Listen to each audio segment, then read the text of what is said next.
Ah, Sakura. Glad you found me. Don't mind the queue. We're exactly where we need to be. Professor, this is a City Hall waiting room. Are we here to register something? Look, counter B.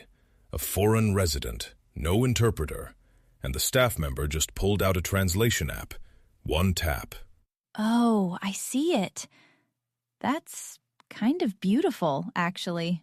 Technology removing the barrier between two people with no shared language. Today, something very similar is happening somewhere you might not expect. Japan's sports stadiums. Sports? We're talking about sports watching?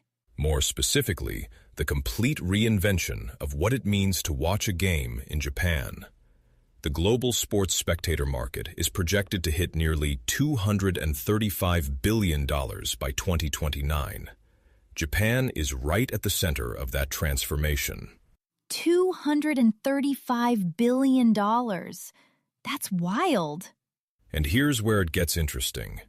It's not just about seats and screens anymore. Companies are now measuring what you feel. Wait, measuring feelings? How?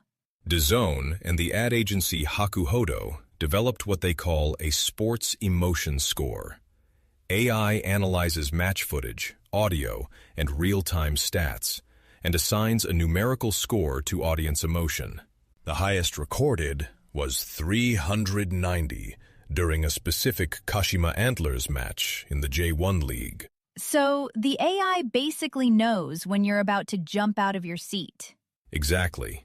And that's precisely when they deliver a brand message, when your guard is completely down. Clever.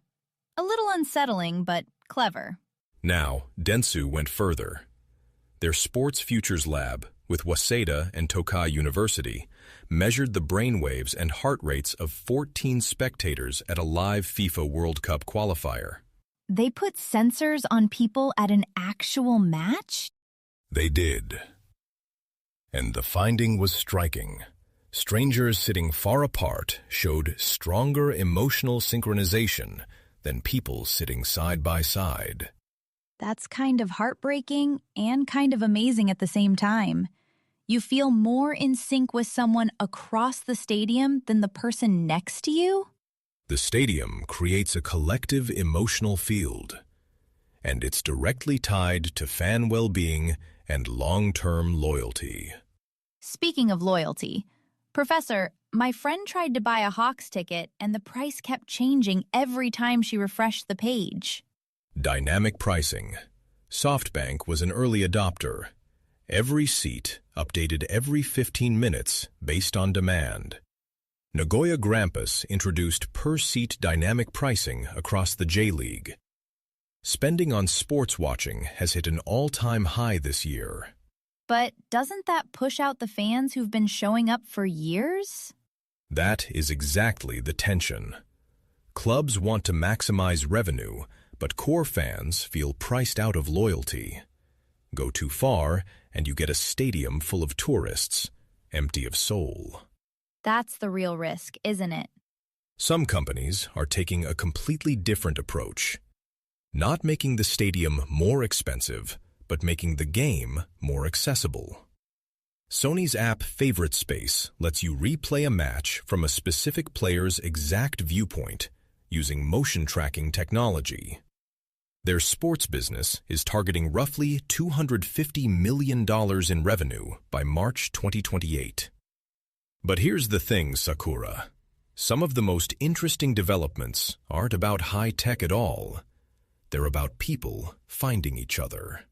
What do you mean? Kashima Antlers ran a matchmaking event at Mercari Stadium. 35 participants in their 20s and 30s. By the end, 8 couples had formed. 8 couples out of 35? That's nearly half of them. At a soccer match. And Yomiuri Giants held a similar event. Applications came in at roughly 16 times the available spots. So people aren't just going for the sport. The stadium has become a place to belong. Precisely. In Fukuoka, a startup organized street viewing. No stadium, no tickets, just watching together in public. Satisfaction rating, 4.93 out of 5. Participants said it was more fun than watching at home. 4.93. That's basically perfect. And it cost nothing to get in. And then there's the Tokyo Deaflympics, held in November 2025. New technology gave deaf fans entirely new ways to experience a match. Miruoto, a system that visualizes sound as text on screen. HapBeat, a wearable that translates audio into vibration through the body. Nearly 3,000 athletes from about 80 countries participated. Technology literally opening sports watching to people who were shut out before. That's the good version of what tech can do. And it brings us back to where we started. That staff member and the translation app. When technology connects people, reduces barriers, expands who gets to participate, it becomes something genuinely valuable. And when it just squeezes more money out of the people who already love something, not so much. You know, Sakura, that is the central question facing Japanese sports in the next decade. Who is the stadium for, and what is it trying to build?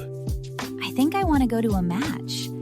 Maybe even a matchmaking one. I'll leave that to you. You've been listening to Narrative Japan. Until next time, stay curious and keep listening for the whispers beneath Japan's economy.